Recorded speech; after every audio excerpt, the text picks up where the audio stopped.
Welcome to my presentation. My name is Verena Dornauer, and I'm presenting you today a study about natural language processing and the retrieval of key elements of health ID evaluation studies.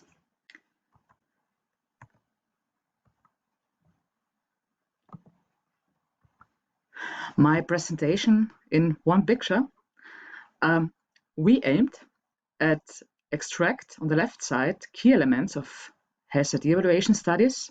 As you can see, daily monitoring program, for example, with natural language processing, so that afterwards we can provide a faceted search on the internet. This is from the internet, the right side. It's a search engine for studies where you, accordingly to the key elements, you can retrieve fast studies with source where you can find the study and so on. You see here the key elements, the name of the study, first author, study type, study method, application system, and so on. And we used to serve this with natural language processing so it can be fast. Why did we do this all? Well, search and retrieval of health ID evaluation studies by using MeSH terms in PubMed is quite challenging. We know it all. MeSH terms are not really precise, and so you look and search, and so it goes. But precise information are really important for example, evidence-based decisions in medical informatics. And on the right side, before I showed you, this was the faceted search based on ontological modeling of key elements of studies. This was an earlier study of us last year. We retrieved the key elements for this search engine manually, and this was really time and resource intensive. And so now it was our aim to use natural language processing to retrieve these key elements for this search engine automatically.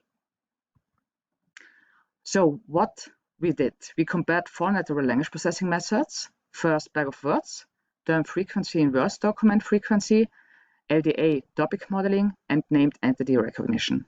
And we focused on following key elements of the health ID evaluation studies: the evaluated application system, the features, the organizational unit and the users of the evaluated application system, the name of the software product, the author, the study method, and also the outcome criteria.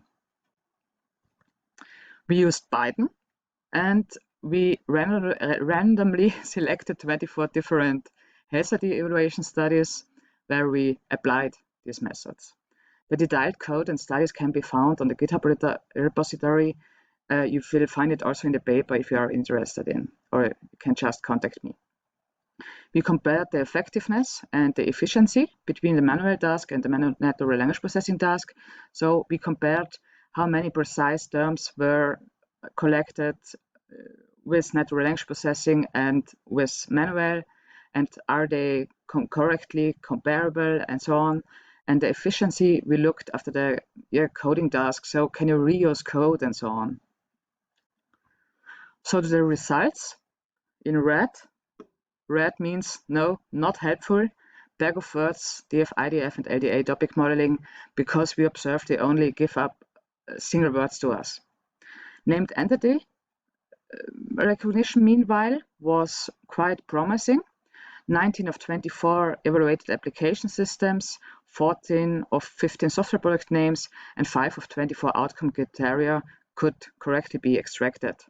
So we're the same between natural language processing and manual data extraction. All 4 methods were efficient due to high code usability. So you don't have to code every time from the beginning. So you could check out your last code and put it on and so on. I will show you an example by a study of Jahn. This was a study from 2006, measuring the user acceptance of a web-based nursing document system. And manual extracted was by us nursing information system and user interaction satisfaction. And as you see with the statistical methods, bag of word, DF, IDF, LDA topic modeling, only single words. So there was nursing and user and satisfaction, and all complete diffuse. With name entity recognition, it was correctly nursing information system and quite similar user interface satisfaction. So to discuss, named entity recognition was promising for 4 key elements of the studies: for the application system, software product name, outcome criteria of the study, and the author of the study. But it really needs to be adapted by so-called entity lists you can use in the Python library SpaCy. Entity lists you can create by your own, with your own terms, and then you can match it.